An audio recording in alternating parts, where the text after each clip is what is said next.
प्रिय दर्शकों, नमस्कार। एक बार फिर से उपस्थित हूं आप सबके सामने आज के इस ज्योतिष से संबंधित कार्यक्रम में द्वितीय भाव के मंगल के बारे में आपसे चर्चा कर लेता हूं। उसके बाद कुंडली का अध्ययन शुरू करेंगे, जिसमें अगर आप अंतिम तक कार्यक्रम देखते हैं तो कुंडली अध्ययन कैसे किया जाता है, किन विषयों का ध्यान रखा जाता है, ये सारी बातें आपको समझ में आएंगी। शुरू करते हैं आज का कार्यक्रम। कहीं नहीं जाना है, बिल्कुल बन के रहिएगा। सबसे पहले बात करते हैं, आचार्य वैद्यनाथ ने एक बड़ा अच्छा सिद्धांत लिखा। उसमें उन्होंने ये लिखा कि जब कभी भी सूर्य और चंद्रमा जन्म कुंडली के किसी भी भाव में एक साथ बैठ जाते हैं तो चंद्रमा का बल कमजोर हो जाता है। वहीं उन्होंने दूसरी तरफ मंगल को लेकर के ये चर्चा लिखी कि जन्म कुंडली के द्वितीय भाव में, अब जरा ध्यान से देखिए, तो सूर्य और चंद्रमा को किसी भी भाव में कहा है कि सूर्य और चंद्रमा किसी भी भाव में बैठेंगे तो चंद्रमा का बल कमजोर हो जाएगा। लेकिन मंगल को लेकर के सिर्फ द्वितीय भाव की बात की है कि जन्म कुंडली के द्वितीय भाव में अगर मंगल बैठेंगे तो उस जातक के जीवन में संशयों की उपस्थिति होती ही होती है। ये पहला। पैतृक संपत्ति को लेकर विवाद होता है। अपने जन्म स्थान से दूर जाकर परदेशवासी जिसे कहा गया है, ऐसा शास्त्रकार लिखते हैं कि उस जातक को परदेश गमन करना पड़ता है, धन कमाने के लिए दूर रहना पड़ता है, मातृभूमि से दूर रहना पड़ता है। क्या मैंने कही बात कि द्वितीय भाव के मंगल इस तरीके का परिणाम, ये तीन परिणाम, मतलब उसके जीवन में अनिश्चितता रहती है। वो घर से दूर रहकर धन कमाएगा या कई बार उसे बाहर ही सेटल होते हुए देखा जाता है। अब आज के इस समय के लिए तो निश्चित रूप से कहीं ना कहीं ये बात समझ में आती है कि व्यक्ति अगर दूर चला गया तो बहुत अच्छा है, लेकिन प्राच्य ज्योतिष के आधार पर घर से दूर जाना बहुत उत्तम नहीं माना जाता था। दूसरा, जन्म कुंडली के द्वितीय भाव के मंगल किसी दूसरे के ऊपर जातक को आश्रित रहने वाला या नौकरी चाकरी करने वाला बना देते हैं। यहां व्यक्ति के निर्णय बड़े गड़बड़ होते हैं। मतलब द्वितीय भाव के मंगल के बारे में शास्त्रकार तो कई बार बिल्कुल ही चुप हो जाते हैं, उसके अच्छे परिणाम के बारे में नहीं बोलते। जिस तरीके से जन्म कुंडली के अष्टम भाव के मंगल के बारे में दूषित परिणाम शास्त्रकारों ने बताया है, वैसे ही जन्म कुंडली के द्वितीय भाव के बारे में भी मंगल के बारे में शास्त्रकारों ने बहुत अच्छे परिणाम नहीं कहे हैं। अब जितना बढ़िया परिणाम मंगल का छठे, एकादशवें, दशम आदि भावों में बताया गया है, तीसरे भाव में बताया गया है, उतना शुद्ध बुद्ध परिणाम तीसरे भाव में, द्वितीय भाव में नहीं बताया गया है। यहाँ आपको अपने मित्रों से, अपनी पैतृक संपत्ति की सुरक्षा से, अपने कुटुंबीजनों से, अपने ससुराल पक्ष से, अपने रिसर्च पे, अपने धन का लेन देन से बहुत सतर्क रहना होगा। अगर ऐसा नहीं होगा तो व्यक्ति के जीवन में कई तरीके के नुकसान परक योग भी बन जाते हैं, दुर्योग भी बन जाते हैं। द्वितीय भाव के मंगल के बारे में एक और भी निकृष्ट बात यह बताई गई कि ऐसा जातक भोजन में असंतुलन करते देखा गया है। मतलब या तो उसको अपने पेट का अंदाजा नहीं रहता कि उसे कितना भोजन करना है, या कई बार वो बहुत ज़्यादा भोजन करने वाला हो जाता है। अगर बहुत कम भी भोजन कर रहा है तो फिर ग्रास नली में कई बार बीमारी होती है ना। जन्म कुंडली का जो द्वितीय भाव होता है वो मुखड़े का होता है, और वो कहीं ना कहीं कान को भी और गर्दन को भी, गर्दन से भी उसका विचार किया जाए, गर्दन का भी विचार किया जाता है। तो जब कभी भी जन्म कुंडली के द्वितीय भाव में ऐसे पापग्रह बैठेंगे, विशेषतः मंगल, तो उसके जीवन में शरीर के उस अंग को प्रभावित करते हैं, दूषित करते हैं, कष्ट देते हैं। आपके जो संबंध है वो बहुत ऊंचे दार्शनिकता को प्राप्त नहीं कर पाते। मतलब कोई भी संबंध ऐसा नहीं है कई बार जिस पे आप 100% आंख बंद करके विश्वास कर सके, क्योंकि द्वितीय भाव से संबंधों की लॉन्जिविटी का भी विचार किया जाता है। इस वजह से कि जब जन्म कुंडली के द्वितीय भाव में मंगल बैठते हैं तो उस जातक का जो मानवीय संबंध होता है, जो रिश्तेदारी का संबंध होता है, वो कई बार कमजोर या दरकता हुआ नजर आता है ना। तो यहाँ पे सावधान रहना होगा। आपके विचार बार बार बदल जाते हैं, लोगों के प्रति दृष्टिकोण बदल जाता है, व्यवहार बदल जाता है, वाणी बदल जाती है ना।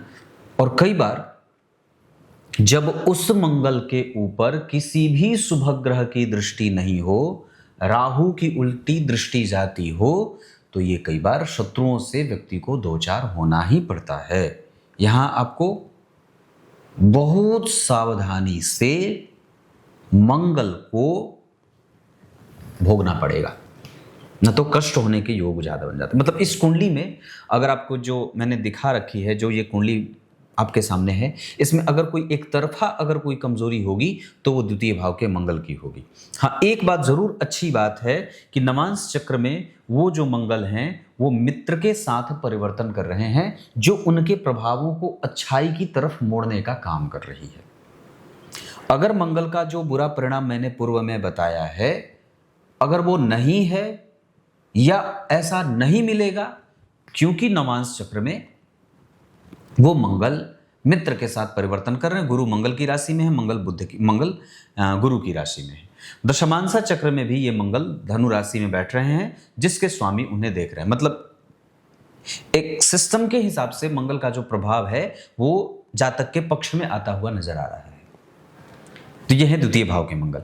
अब उसी मंगल पे अगर किसी पापग्रह की दृष्टि पड़ जाएगी तो और भी ज्यादा ये चीजें, मतलब उसका जो प्रभाव है वो निगेटिविटी से फॉलो करेगा। लेकिन अगर किसी शुभ ग्रह की दृष्टि होती तब ये बात बहुत ज्यादा नकारात्मक नहीं होती। तो ये है इस कुंडली का आरंभ, जो सबके लिए और सबको जानने के लिए महत्वपूर्ण था। अब आइए इनकी कुंडली के पंचांग से आपका परिचय करा देता हूं, जिसमें सबसे पहले बात करेंगे जन्म कुंडली में आषाढ़ माह में जन्म हुआ है। आषाढ़ माह और सूर्य कहाँ है? जन्म कुंडली में वृष राशि में, वृष मिथुन कर्क सिंह। यहां वो आषाढ़ के बाद श्रावण है ना। ग्रीष्म ऋतु, कृष्ण पक्ष की सप्तमी तिथि, शतभिखा नक्षत्र, विषकुंभ योग, शूद्र वर्ण और राक्षस गण। आषाढ़ माह में जो लोग जन्मे होते हैं उनके विचार उत्पादक शक्ति से युक्त होते हैं।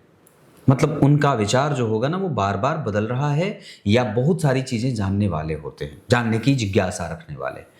उत्तरायण में जितने भी शुभ ग्रह होंगे वो सारे के सारे बलवान होंगे, या उनका प्रभाव एक्टिव होगा ज्यादा। इस हिसाब से जन्म कुंडली में गुरु, बुध, शुक्र और चंद्रमा आदि ये जो ग्रह होंगे वो जातक के पक्ष में काम करने वाले बनेंगे, और इसलिए जातक के जीवन का जो चुनौतियों वाला प्रभाव होता है वो कम हो जाता है। शुक्रवार को जन्मे हैं और वार के अधिपति जन्म कुंडली में शुक्रदेव एकादशवें भाव में बैठे हैं, शनि से दृष्ट हैं। लेकिन एकादशवें भाव के शुक्रदेव बहुत अच्छा परिणाम करते हैं। यहां आपको आपकी इच्छा पूछ पूछ करके वो पूर्ति करते जाते हैं। क्या चाहिए वही देते हैं जो आपको चाहिए होता है। मतलब आपकी मंशा जानने वाले होते हैं शुक्रदेव। विशेषतया इस कुंडली में शुक्रदेव कई बार बहुत अच्छे परिणाम देने वाले ग्रह भी बन जाएंगे। हाँ, पर कामुकता या कामोत्तेजक भावनाएं, या कई बार इंद्रियों पे वश ना कर पाना, आप इसको भोजन से भी जोड़ सकते हैं, है ना। लालची भाव भोजन को देख करके ऐसा जागृत हो जाए, तो ये शुक्र के कारण होता है। उसके बाद ग्रीष्म ऋतु में जन्मे हैं तो क्रोध पर कैसे संयम बरतना है ये भी पता है, और इस हिसाब से ये कुंडली बहुत अच्छी हो जाएगी। व्यक्तित्व के मामले में, आचरण के मामले में थोड़ा बहुत आलस्य जरूर दिखता है, महत्वाकांक्षी है, और पराक्रम अगर करने लगे तो 100% उसमें उतर जाए, अन्यथा अगर बैठा है तो बैठा है ना। तो ये चीज लग्न में बुध के कारण भी दिखाई दे रही है। उसके बाद कृष्ण पक्ष के सप्तमी तिथि के चंद्रमा शुभ ग्रह होते हैं, और इस चंद्रमा का प्रभाव जातक के जीवन में धन और प्रतिष्ठा के मामले में मिलता हुआ देखा जाएगा, या जो जीवन का जो सस्टेन करने का बल है वो जातक के पक्ष में काम करता है। शतभिखा नक्षत्र में, वैसे तो ये नक्षत्र राहु का है, शतभिखा नक्षत्र कुंभ राशि के अंतर्गत आती है, तो कुंभ राशि शनि की राशि, शतभिखा नक्षत्र राहु का। अब कुंभ राशि अर्थात शनि और राहु के नक्षत्र से जो लोग जन्मे होते हैं, शतभिखा नक्षत्र में जो लोग जन्मे होते हैं, या शनि की राशि और राहु के नक्षत्र में जब जो लोग जन्मे होते हैं वो सहिष्णु होते हैं, है ना। और दूसरा वो आध्यात्मिक भी होते हैं पर बहुत ज्यादा अंधभक्त नहीं होते, बैलेंस्ड उनका जीवन होता है। नैतिकीय तत्वों को पालित करने वाले, जिम्मेदारी से अपने सभी माता पिता के प्रति, पत्नी और बच्चों के प्रति अपनी संपूर्ण जिम्मेदारी को समझने वाले, विदेश में ही विवाह करके रहने वाले, इतना ही नहीं अपनी महत्वाकांक्षा की पूर्ति करने वाले भी होते हैं। इंजीनियरिंग हो जाए, फिजिक्स बहुत अच्छा होता है, ज्योतिष विभाग में भी रुचि होती है, इंपोर्ट एक्सपोर्ट का काम इन्हें बहुत अच्छा आता है ना, रंगों का काम इन्हें बहुत अच्छा आता है, इस तरीके का काम, बीमा, पॉलिसी, एजेंट, ऐसी ऐसी चीज़ें। कई बार तो इन्हें प्रोफेसर वगैरह भी बनते हुए देखा जाता है, तो ऐसी चीज़ें आती हैं। अग्निशमन सेवा, है ना, यहाँ से भी व्यक्ति को काम करते देखा जाता है। तो कुल मिलाकर के, अब चलो ये नहीं भी हो अगर, फिर भी जातक इस तरफ रुचि रखने वाला होता है, तकनीक को समझने वाला, महंगी चीज़ों को स्वीकार करने वाला, है ना, अनुभव से युक्त होकर बात करने वाला और प्रैक्टिकल बिहेवियर रखने वाला। मैंने कहा सहिष्णुता का भाव, है ना, गुरु भक्त होता है, माता पिता का भक्त होता है, उनकी सेवा करने में उसका विश्वास जागृत रहता है, ये बात है। और वरुणाय नमः, ओम वरुणाय नमः, क्योंकि शतभी का नक्षत्र वैसे तो राहु का नक्षत्र होता है, पर इसके जो स्वामी देवता होते हैं वो वरुण देव हैं। ऐसे लोगों को कमल के फूलों की क्यारी लगानी चाहिए, अपने घर में कमल पौधा जरूर लगाएं, कमल के पौधे की जड़ अपने गले में धारण करें, नवग्रह कवच धारण करें और निरंतरता से इस कुंडली में बुद्ध का रत्न पन्ना भी धारण करें तो ज़्यादा अच्छा रहेगा। सूर्य को अर्घ देना चाहिए, मांसाहार का त्याग कम से कम शनिवार रविवार को बिल्कुल भी मांसाहार ना करें, कोशिश करें बच के रहें, अगर पर्यावरण स्थिति के आधार पर बात बन जाए तो इतनी बात है। शूद्र वर्ण और राक्षस गण होगा, तो शूद्र वर्ण के कारण, राक्षस गण के कारण व्यक्ति के जीवन में चपलता, चंचलता, शठता, अपने ही निर्णय पर पश्चाताप करना, गड़बड़ी करना, जल्दबाजी में निर्णय लेना, है ना, उत्तेजित होकर के कोई भी निर्णय सुना देना, ये सब चीजें शूद्र वर्ण के कारण होंगी। मतलब तमस तत्व की प्रधानता है, जहां वो मारो काटो छीनो झपटो ऐसा है नहीं, पर इस तरीके का प्रभाव है जहां उसको क्रोध भी आता है, ईर्ष्या भी है, तृष्णा भी है और भाव प्राप्त करने का भी है। बहुत ज्यादा साधुता नहीं है ना, गुरु भक्त जरूर है पर बहुत ज्यादा साधु नहीं है, बैलेंस्ड है, ऐसा आप कह सकते हैं। तो ये इस तरीके की प्रवृत्ति जन्म कुंडली के पंचांग से देखने को मिल रही है, जिसमें सबसे अच्छी बात यह है कि चंद्रमा शुभग्रह है और वार के अधिपति जन्म कुंडली में 11वें भाव में बैठ करके जातक के पक्ष में निर्णय देने वाले बन रहे हैं।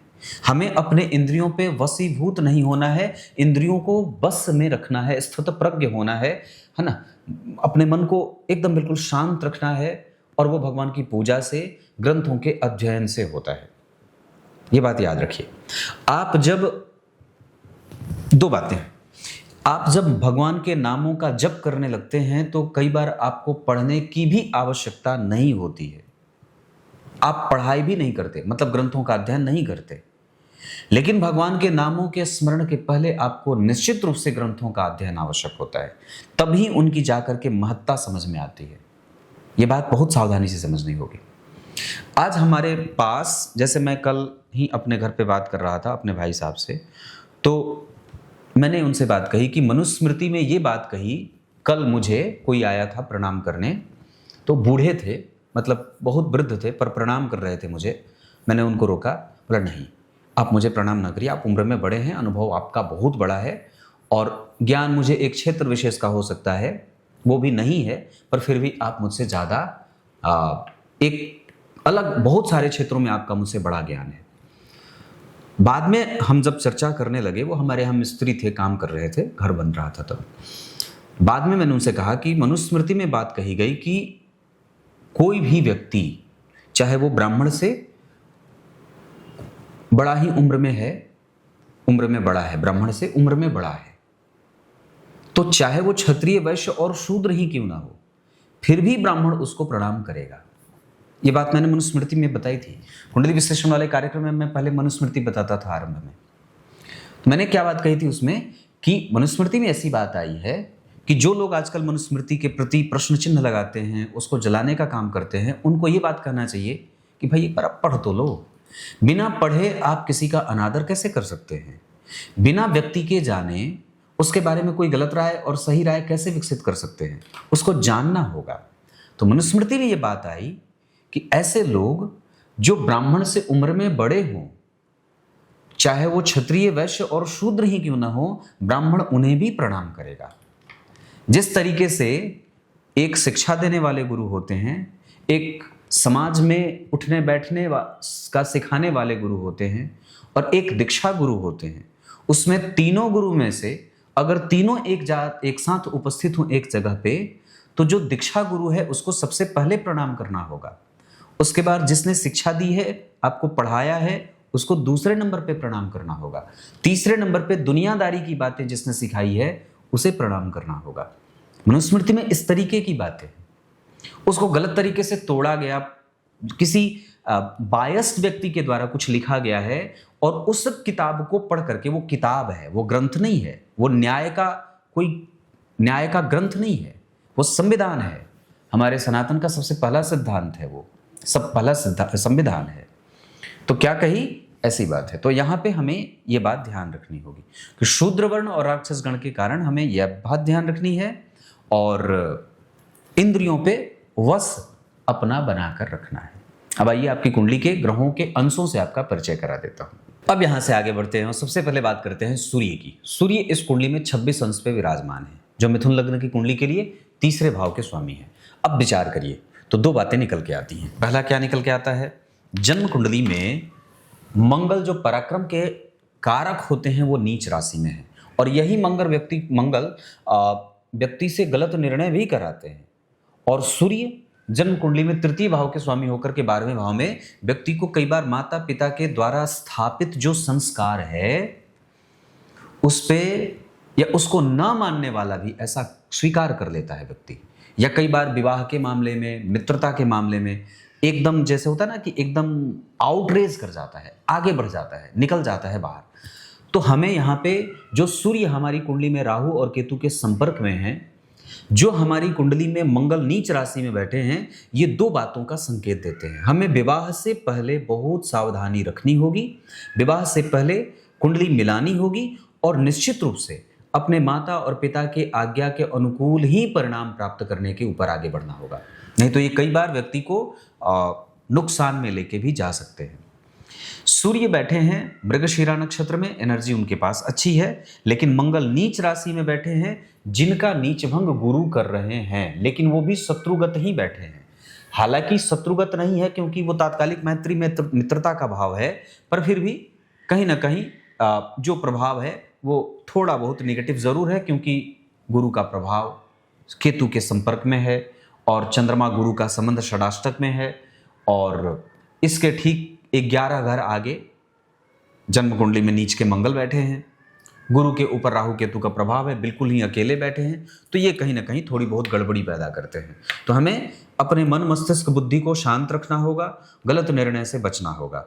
और उसके बाद अगर मंगल इस कुंडली में नीच राशि में नहीं बैठे होते तो अच्छी बात होती, लेकिन मंगल नीच राशि में बैठे हैं, और मिथुन लग्न की कुंडली के लिए मंगल सबसे खराब ग्रह या पापी ग्रह बनते हैं।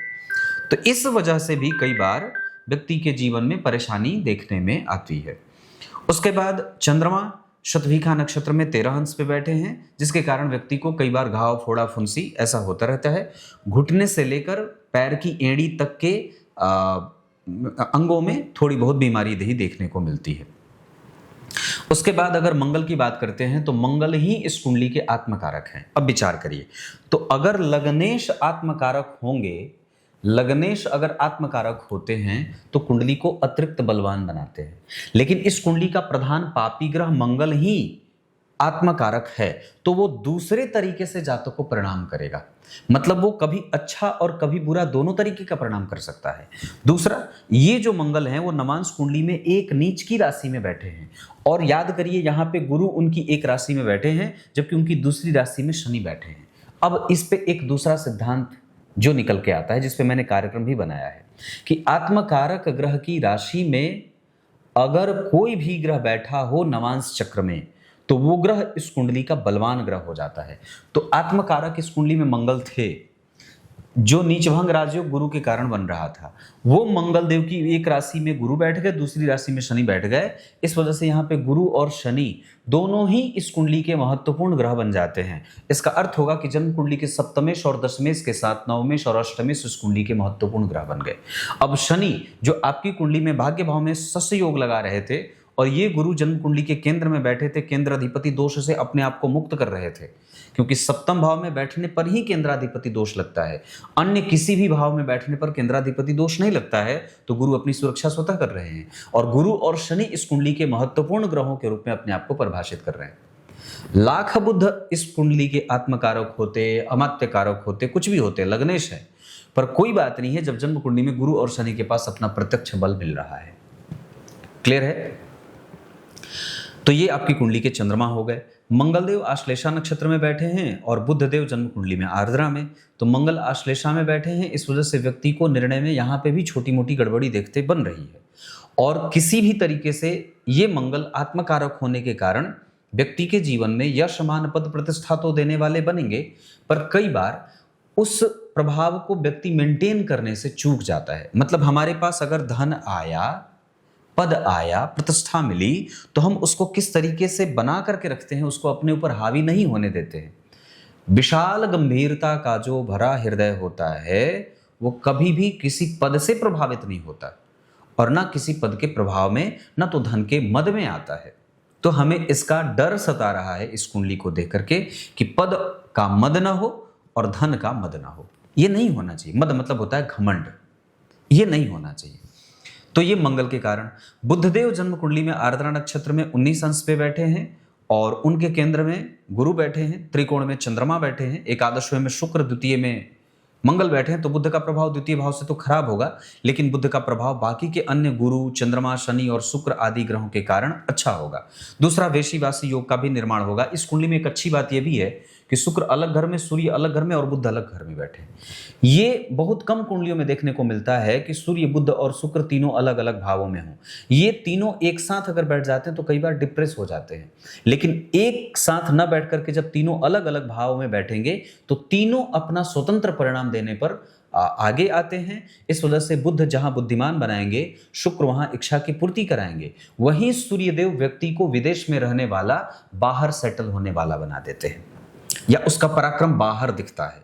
वो घर पे आएगा तो उसका पराक्रम परिणाम ना मिले, हो सकता है मन के मुताबिक उसको नौकरी भारत में ना मिले, बाहर ज्यादा सरलता से मिल जाए। बुध के बाद अगर देवगुरु बृहस्पति की बात करते हैं तो 11 अंश पे बैठे हैं हस्त नक्षत्र में और चंद्रमा बैठे हैं सत्विका में। राहु केतु का प्रभाव चंद्रमा पे भी होगा, क्योंकि चंद्रमा से 4 घर आगे केतु, 10 घर आगे राहु बैठे। चंद्रमा राहु और केतु के एक्सेस में आ गए, शनि राहु और केतु के एक्सेस में आ गए, केतु राहु और केतु के प्रभाव में आ गए, मंगल केतु और राहु के प्रभाव में आ गए, क्योंकि राहु का प्रभाव है। इस वजह से यहाँ पे हमें थोड़ी बहुत गड़बड़ी भी देखने को मिल रही है। दूसरा अर्थ ये होगा कि जो शुक्रदेव बैठे हैं, देवगुरु बृहस्पति बैठे हैं, वो केतु के संपर्क में होने के कारण और गुरु के प्रभाव में होने के कारण व्यक्ति को कृतज्ञ तो जरूर बना देंगे, लेकिन एक अच्छी बात है कि व्यक्ति के जीवन में जो सकारात्मक विचार होंगे वो कभी भी समाप्त नहीं होंगे। या दूसरा एक सिद्धांत मैंने ये बताया था कि जन्म कुंडली के अष्टम भाव के स्वामी चाहे जो ग्रह बनते हो, अगर सूर्य या चंद्रमा के साथ उनकी युति भाग्य भाव में होती हो, ये सबसे महान राजयोग होता है, सबसे महान। आपके अष्टमेश अगर नवम भाव में बैठे हैं और अगर वो जन्म कुंडली में चंद्रमा के साथ आ रहे हैं या सूर्य के साथ आ रहे हैं अष्टमेश, तो ये समझ लीजिए कि सारी कुंडली की दशाएं एक तरफ चल जाएंगी, ये दशा एक तरफ चल जाएगी, या सारी कुंडली के ग्रह एक पक्ष अलग तरीके का निर्णय देंगे जबकि ये अलग तरीके का मजबूत सकारात्मक निर्णय देगा। तो ये जो स्थिति बनी है, यहाँ पे विष दोष की बात तो हम बाद में करेंगे, हालांकि वहां बन भी नहीं रहा है विष दोष, काफी अंतर है दोनों में, पर फिर भी ये जो स्थिति बनी है वो चंद्रमा और शनि की बहुत अच्छी बनी है। शुक्रदेव अश्विनी नक्षत्र में बैठ करके व्यक्ति को अनुभवी और गंभीर बनाएंगे। इतना ही नहीं, कई बार व्यक्ति को धन, मान, पद, प्रतिष्ठा, संतान, दाम्पत्य, विवाह और पत्नी का संपूर्ण सुख भी प्राप्त होता है। लेकिन इस शुक्र के ऊपर शनि की दृष्टि है और इस शुक्र से केंद्र में 4 घर आगे नीच के मंगल इसके प्रभावों की कमजोरी दे रहे हैं। धन भाव में लाभ भाव के स्वामी बैठे हैं, अच्छी बात है, लेकिन गड़बड़ी यह है कि वो मंगल है और उस पे राहु का प्रभाव है। तो एक तरफ व्यक्ति एक्स्ट्रा ऑर्डिनरी होता जा रहा है और दूसरी तरफ उसको प्राप्त करने के लिए वो किसी भी हद तक जाने को शुरू कर लेता है। तो हम किसी भी लक्ष्य को प्राप्त करने के लिए किसी भी हद तक नहीं जाएंगे, क्योंकि कोई भी लक्ष्य किसी भी तरीके से धर्म से ऊपर नहीं होता है ना। ये बात बहुत समझदारी से समझनी होगी। हमारी परंपराएं, हमारी संस्कृति, हमारी सभ्यता, हमारे बड़े बुजुर्गों का आशीर्वाद, हमारा धर्म है ना, गुरु मंत्र, ब्राह्मण, गाय, ग्रंथ आदि का अध्ययन, इससे ऊपर कुछ नहीं है। तो कहने का अर्थ क्या है कि यहाँ पे स्थिति शुक्र की नीच के मंगल के कारण एकादशवें भाव में कमजोरी हो रही है या शुक्र के बल में कमजोरी हो रही है, क्योंकि शुक्र के ऊपर शनि का भी प्रभाव है और शुक्र इस कुंडली के लिए 12वें के साथ साथ पंचम के अधिपति हैं, मेष राशि में बैठे हैं, विषम संख्या की राशि में बैठे हैं। इस वजह से ये शुक्रदेव एकादशवें भाव में बैठ करके 12वें भाव का फल करेंगे अपनी गौण राशि का फल करेंगे। 12वें भाव का स्वामी स्वतंत्र हो जाता है, द्वितीय भाव का स्वामी स्वतंत्र होता है और एकादशवें भाव का फल वो करने लग रहा है शुक्रदेव। यहाँ पे जैसे गुरुदेव कन्या राशि में बैठे हैं, सम संख्या की राशि में बैठे हैं, तो देव गुरु बृहस्पति यहाँ पे अपनी सप्तम भाव का फल करेंगे, मूल त्रिकोण राशि का फल करेंगे, गौण राशि का फल वो कम करेंगे। तो यहाँ पे देव गुरु बृहस्पति सप्तमेश ज्यादा होंगे, दशमेश कम होंगे, है ना। तो ये बात है। उसके बाद अगर शनि की बात करते हैं तो शनि इस कुंडली में कुंभ राशि धनिष्ठा नक्षत्र में बैठे हैं, मंगल से दृष्ट हैं। ये अच्छी बात है कि मैं इन्हें कमजोर नहीं कहूँगा, ये अच्छे हैं। शनि आपकी कुंडली में बढ़िया बैठ रहे हैं और लगभग वो आपको लाभ के तरफ लेके जाने वाले ग्रह ही बन रहे हैं। राहुदेव 18 अंश के हैं, इन्हें कमजोर नहीं कहेंगे और सम संख्या की राशि में है। राहु मंगल को देख रहे हैं तो सामान्यतः एक अच्छा परिणाम जरूर होगा, पर उसके अच्छे और बुरे परिणाम दोनों मिलेंगे, जिसमें बुरे परिणाम ज्यादा, क्योंकि मंगल के ऊपर राहु का प्रभाव ज्यादा है। उल्टे मंगल के ऊपर किसी भी शुभ ग्रह की दृष्टि नहीं है और साथ ही साथ मंगल जिस राशि में बैठे उस राशि का अधिपति शत्रु के साथ बैठा हुआ है और मंगल से दृष्टि है। तो चंद्रमा के ऊपर शनि मंगल राहु के तो सबका प्रभाव है। इस वजह से कई बार व्यक्ति को ऊंची शिक्षा में थोड़ी बहुत व्यवधान आती है और कम्युनिकेशन में कमजोरी भी देखने को मिलती है, परंतु फिर भी ये कुंडली बहुत अच्छी इस वजह से भी बन रही है क्योंकि केंद्र में ही गुरु और बुध बैठे हैं, एकादशवें भाव में शुक्र बैठे हैं, शनि और चंद्रमा का संबंध बहुत अच्छा बन रहा है। इस वजह से बहुत सारे राजयोग न बनते हुए भी वापस कुंडली को बलवान बनाते रहे। क्लियर है। अब आइए आपकी कुंडली में अष्टक वर्ग से आपका परिचय करा देता हूं। अष्टक वर्ग में जब हम बात करते हैं तो सबसे ज्यादा हमें ये समझना होगा कि हमें हमारे व्यवहार को और भी ज्यादा कितनी कुशलता प्रदान करनी है, क्योंकि कुंडली बहुत अच्छी बन रही है। हम हमारी कुंडली में बैठे ग्रहों का इस्तेमाल किस तरीके से कितनी अच्छाई के साथ कर रहे हैं। लग्न में बुध बैठे हैं, मतलब क्या कहा शास्त्र में, शुक्रो 10 सहस्राणी बुद्धो 10 शतानी च। लग्न में बुध जो बैठे हों तो कुंडली के 1000 दोषों का स्वतः शमन हो जाता है। अगर इस बात पे सिर्फ गौर किया जाए तो कुंडली के 1000 दोष ऐसे कौन कौन से होंगे जो केंद्र में बुध के बैठ जाने से खत्म होंगे। तो हमारी दृष्टि जहां तक नहीं जा रही है वहां तक के दोषों का शमन बुध कर देंगे। दूसरा, किम कुर्वन्ते सर्वे ग्रहा यस्य केंद्रे बृहस्पति। सारे ग्रह जन्म कुंडली में खराब होकर के क्या ही कर सकते हैं जब जन्म कुंडली के केंद्र में ही गुरु बैठे हों। तो आपकी दृष्टि कुंडली के सारे दोषों पर जाएगी तब से पहले ही गुरु सारे दोष खत्म करके कुंडली के केंद्र में बैठे हैं। मंगल नीच के हो जाए, सूर्य राहु केतु के संपर्क में आ गए, शुक्र के ऊपर शनि चंद्रमा का प्रभाव आ गया, शुक्र के ऊपर शनि का प्रभाव आ गया, राहु केतु दोषयुक्त हो गए, राहु वृश्चिक राशि में बैठ गए। हालांकि खराब तो नहीं बैठे हैं। इसी हिसाब से कुंडली के जितने भी ग्रह हैं वो इन दोनों ग्रहों के केंद्र में आ जाने से बहुत सारे दोषों का शमन स्वतः हो जाता है। इसको और भी समझिए। तो जन्म कुंडली में अगर लग्न पे अंक जो प्राप्त हो रहा है उसमें हम अपने व्यक्तित्व को और भी ज्यादा गंभीर, दत्तचित्त और शांत कर सकते हैं। टोटल तरीके से अगर कहें तो तुरंत ही हमें एक्टिव होकर के परिणाम का इंतजार नहीं करना है और निर्णय का इंतजार नहीं करना है। साथ ही साथ हमें रिएक्शन भी तुरंत नहीं करना है।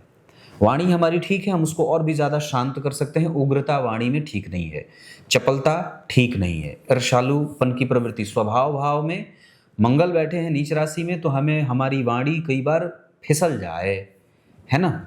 हमारी मित्रता, हमारा धन, हमारा ऑब्जर्वेशन, मित्रों को समझने की शक्ति, ये सब कभी कभी कमजोर हो सकते हैं। उसके बाद हमारा पराक्रम 100% बहुत अच्छा है। हम अपने मन को और भी ज्यादा शांत कर सकते हैं और चीजें तो हमें निश्चित रूप से मिलेंगी। धन, मान, पद, प्रतिष्ठा, ये तो कुंडली को निश्चित रूप से मिलेगा। इसमें बुध और गुरु आपके सहयोग में खड़े हैं। पढ़ाई में कभी कभी मतभेद इस कुंडली में संभव है, हमें उसको समझना है और एक सही मार्ग तय करना है। उसके बाद नौकरी और व्यापार दोनों ही इस कुंडली में किए जा सकते हैं। आज व्यक्ति अगर नौकरी कर रहा है तो कल को व्यापार भी कर सकता है, ऐसी कोई दो राय वाली बात नहीं है। कंसंट्रेशन बढ़ाकर रखना है, जितना ज्यादा हो सके अपने पेट और नाभि का ध्यान रखना है। इसके बाद इस कुंडली की आयु अच्छी है, उसमें भी कोई दोष नहीं है। और कुंडली का जो धर्म पक्ष है, आध्यात्मिक पक्ष है, जो कम्युनिकेशन का पक्ष है वो भी 100% ठीक नजर आ रहा है। कम्युनिकेशन कभी कभी पत्नी में कमजोर हो सकता है, बाकी धर्म और अध्यात्म की बातें कमजोर नहीं है। अंधभक्त नहीं है व्यक्ति, विश्वास करता है लेकिन अंधा भक्त नहीं है, सहिष्णु है। उसके बाद इस कुंडली की सामाजिक प्रतिष्ठा 100% आपके साथ रहेगी और ये कुंडली अपने लक्ष्यों का निर्धारण भी कर देगी। समाज को आपसे फायदा होगा, है ना। हम समाज के लिए क्या कर रहे हैं, हमारा जो वस्तुतः हमारा लग्नेश है वो लग्न में ही बैठा है, जो हमें कई तरीके से धनवान बना रहा है। हमारी कुंडली में कई सारे राज्यों का निर्धारण स्वतः इस वजह से हो जा रहा है क्योंकि लग्न से केंद्र में गुरु बैठे हैं, लग्न में लग्नेश बैठे हैं, भाग्येश केंद्र में बैठे हों, भाग्येश त्रिकोण में बैठे हों, भाग्य का कारक त्रिकोण में बैठा हो, भाग्य का कारक केंद्र में बैठा हो, भाग्य का अधिपति केंद्र में त्रिकोण में बैठा हो। इससे अच्छी बात और भी किसी कुंडली के लिए क्या हो सकती है। और ये कुंडली ऋण वगैरह का लेना देना, दो लोगों पर विश्वास करना, दो लोगों के बीच में से धन कमाना, दलाली वगैरह, शेयर बाजार, सट्टेबाजी, लॉटरी, जुआ, सट्टा, इन सभी चीजों से सावधान रहे तो ज्यादा अच्छा है क्योंकि यहाँ पे निर्णय गलत होने के योग ज्यादा हैं। और इस तरीके का जो धर्म होता है वो सबसे पहले आकर के आपके इस तरीके का जो धन होता है वो अगर आपके पास आता है तो सबसे ज्यादा आपको आपके धर्म की हानि करती है। हम सनातन धर्म वाले, हिंदू धर्म वालों की परेशानी क्या है, हम क्यों बिलबिला रहे हैं? संख्या उनकी बढ़ रही है, परेशान आप हो रहे हैं, क्यों? क्योंकि आपकी आमदनी का सबसे ज्यादा जरिया यहां से आता है। आप शेयर बाजार से, सट्टेबाजी से, लॉटरी से, जुआ से, कसिनो से, इस तरीके से झूठ बोल करके धन कमा रहे हैं और आपका धर्म इसी पे टिका है। तो जब आपका धर्म इस बात पे टिका है और आप इसी पे सबसे ज्यादा आश्रित हैं तो दोस्तों स्वयं का ही है, उनका तो कुछ है नहीं। इस वजह से आपके धर्म की गति अवरुद्ध होती है आपके जीवन में। जितनी धर्म की गति अवरुद्ध होगी उतना ही ज्यादा आपका धर्म संकट में आएगा, आपके बच्चे संकट में आएंगे, आपकी आने वाली पीढ़ी संकट में आएगी। तो इस वजह से हमें यहाँ पे सावधान होने की आवश्यकता है। लग्न में बुध बहुत अच्छी स्थिति में बैठे हैं, इसके बारे में 1% भी कोई बुरी बात नहीं है। मतलब हमारा व्यक्तित्व तो हमारे पास है, हम थोड़े से कोशिश करेंगे तो हम बिल्कुल शेप में आ जाएंगे और हमारा पूरा बल मजबूती को प्राप्त कर जाएगा, ऐसी बात है।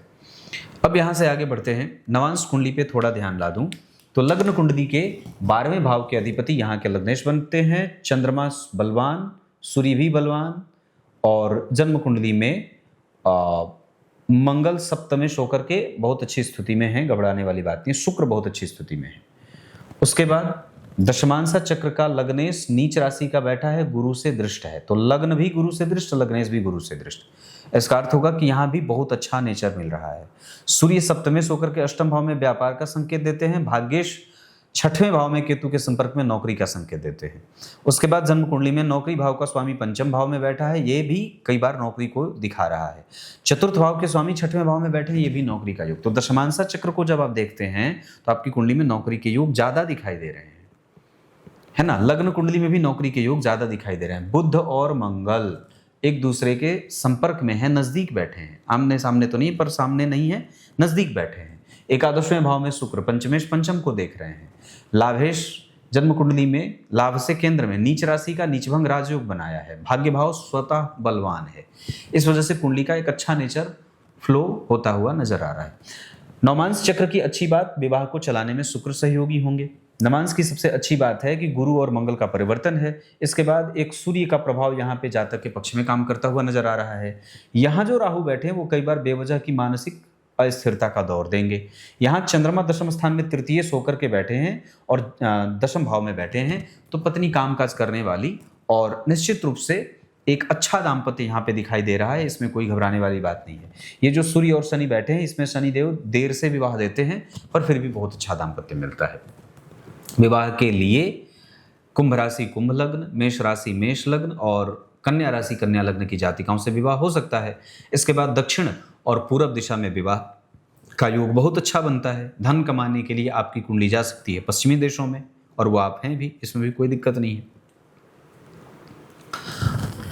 अभी वर्तमान में शनि की दशा चल रही है। मिथुन लग्न की कुंडली के लिए शनि अच्छे होते हैं, बैठे भी अच्छे हैं और नवांश में भी मैं उन्हें कमजोर नहीं देख रहा हूं, ठीक बैठे हैं। दशमांसा चक्र में लग्नेश होकर के लग्न का प्रभाव अच्छाई की तरफ बढ़ रहा है। थोड़ी मेहनत ये करवाएंगे, लेकिन जैसे शनि में चंद्रमा का अंतर आएगा उस समय से 2028 के मई जून से या 2027 के सितंबर से भी एक अच्छा समय दिखाई दे रहा है।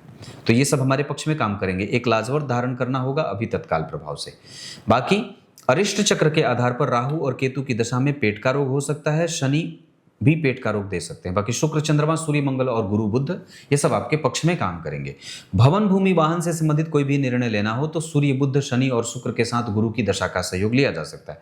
हालांकि आप अपने नाम पे संपत्ति न लेकर के भवन भूमि अपनी पत्नी या माता या पिता के नाम पे लेंगे तो ज्यादा अच्छा रहेगा। माता और पिता में से पिता और माता दोनों का बल बहुत अच्छा है। व्यक्ति अपने पिता से ज्यादा धन और यश कमाएगा। इसमें कोई दो राय नहीं है कि व्यक्ति की कुंडली में संतान का पक्ष भी 100% बहुत अच्छा नजर आ रहा है, उसमें भी कोई घबराने वाली बात नहीं है। होरा चक्र के आधार पर जन्म कुंडली में गुरु और बुध चंद्रमा के होरा में हैं, इस वजह से ये दोनों अच्छे और संतुलित परिणाम देंगे। जबकि इसके अतिरिक्त जितने भी ग्रह बनते हैं, राहु, केतु, शनि, शुक्र, सूर्य, चंद्रमा और मंगल, ये मेहनत कराकर धन देने वाले ग्रह बन रहे हैं, है ना। इतनी सारी चीजें। अगर अरिष्ट चक्र में मैंने बात कही है स्वास्थ्य को देकर के, उसके बाद अगर मैं चलित चक्र की बात करता हूं तो कोई भी ग्रह बदल नहीं रहा है, दो ग्रह बदल रहे हैं। एक शनि यहाँ अष्टम भाव की यात्रा कर रहे हैं और एक गुरु जन्म कुंडली में सिंह राशि की यात्रा, मतलब तृतीय भाव की यात्रा कर रहे हैं। तो इस हिसाब से व्यक्ति को एक अच्छी आयु और एक अच्छी दार्शनिकता मिल रही है और भाग्यशाली होने का वर भी मिल रहा है। तो ये जो चंद्रमा और गुरु का संबंध यहाँ नहीं बन रहा था, यहाँ चंद्रमा वहीं बैठे हैं, जबकि गुरु जन्म कुंडली में कन्या राशि का तीसरे भाव का फल कर रहे हैं। लेकिन दृष्टि का संबंध जन्म कुंडली में लग्न से कुंडली से ही देखा जाता है। इस वजह से उनकी दृष्टि हर जगह, चाहे दशम स्थान पे हो, चाहे 12वें भाव पे हो, चाहे अष्टम स्थान पे हो, लगभग संतुलित करता हुआ परिणाम जातक के जीवन में देती नजर आ रही है। दिन इस कुंडली के लिए अगर बात करते हैं तो ना, जो बात कही मैंने, दिन इस कुंडली में बढ़िया होगा बुधवार और शुक्रवार और शनिवार। बाकी नक्षत्र जिसमें आप दान कर सकते हैं वो है शतभिखा, उसके बाद मृगशिरा, पुनर्वसु, आर्द्रा, हस्त। ये नक्षत्र किसी भी कार्य को करने के लिए अच्छे रहेंगे। चंद्रमा से विभिन्न ग्रहों का संबंध कैसा है, इस कुंडली को यहां से समझते हैं। अब बात करिए चंद्रमा से सभी ग्रहों का संबंध। चंद्रमा के साथ शनि बैठे जरूर हैं, लेकिन 7 अंशों के अंतर पे हैं और शनि ऊपर से वक्री भी हो रहे हैं, इस वजह से उनका असंतुलन नहीं है, वो गड़बड़ नहीं है, ठीक है। चंद्रमा से तीसरे घर के शुक्र सुंदर दाम्पत्य देते हैं और व्यक्ति भाग्यशाली भी होता है। इसी चंद्रमा से 4 घर आगे सूर्य व्यक्ति के मति बुद्धि को और अपनी एनर्जी को कई बार व्यक्ति समझ नहीं पाता है या गलत निर्णय में भी जाता है। उसी चंद्रमा से 5 घर आगे बुध बहुत अच्छा, दशाओं में भी बढ़िया, शुद्धता का परिणाम भी बहुत अच्छा है। चंद्रमा से 6 घर आगे शनि नौकरी पेशा करने वाला बनाते हैं। चंद्रमा से 8 घर आगे जो गुरु बैठे हैं वो व्यक्ति को जिद्दी, हठी, गुस्सैल, क्रोधी और ईर्ष्यालु बनाते हैं। और इसके बाद विचार करिए तो कुंडली में जो पक्ष बन रहा है उसके आधार पर सूर्य लग्न कुंडली में वृष राशि में और नवांश कुंडली में जाकर के बैठ रहे हैं सिंह राशि में। इसका अर्थ होगा कि सूर्य का प्रभाव जातक के जीवन में धन, मान, पद, प्रतिष्ठा और संपत्ति इकट्ठा करने के मामले में बहुत अच्छा परिणाम देगी अपनी दशा में। चंद्रमा जब कभी भी दशा में एक्टिव होंगे तो उस दशा काल में ये ग्रह वर्गोत्तम होने के कारण बहुत ही श्रेष्ठ परिणाम करने वाला और आपके इनकम के फ्लो को मेंटेन करने वाला होगा।